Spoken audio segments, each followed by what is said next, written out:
एका छोट्याशा गावात माधव नावाचा एक साधा माणूस राहत होता. तो एका किराणा दुकानात काम करायचा. सकाळपासून रात्रीपर्यंत काम करायचा. घरची जबाबदारी, आईवडिलांची सेवा, मुलांच्या शिक्षणाची चिंता, जीवन अगदी धावपळीचं झालं होतं त्याचं. माधवला लहानपणापासून स्वामी समर्थांवर खूप श्रद्धा होती. घरात स्वामींचा एक छोटासा फोटो होता.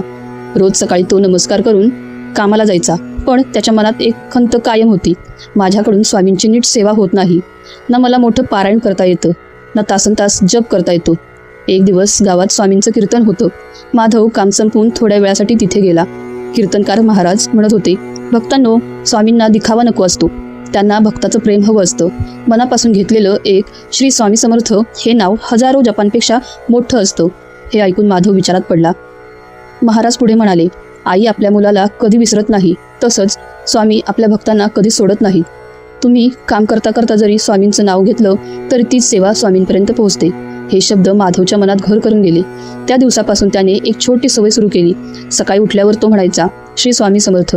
कामाला जाताना म्हणायचा, श्री स्वामी समर्थ.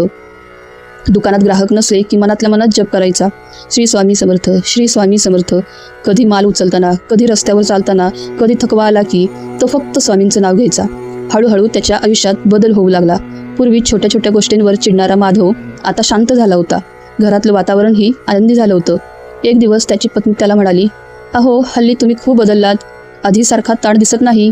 माधव हसला आणि म्हणाला, मी काही मोठी साधना करत नाही, फक्त स्वामींना सोबत घेऊन चाललोय. काही महिन्यांनी दुकानाच्या मालकाने माधवला बोलावलं. तो म्हणाला, माधव, तू खूप प्रामाणिक आहेस. आजपासून दुकानाची पूर्ण जबाबदारी तुला देतो आणि तुझा पगारही वाढवतो. माधवच्या डोळ्यात पाणी आलं.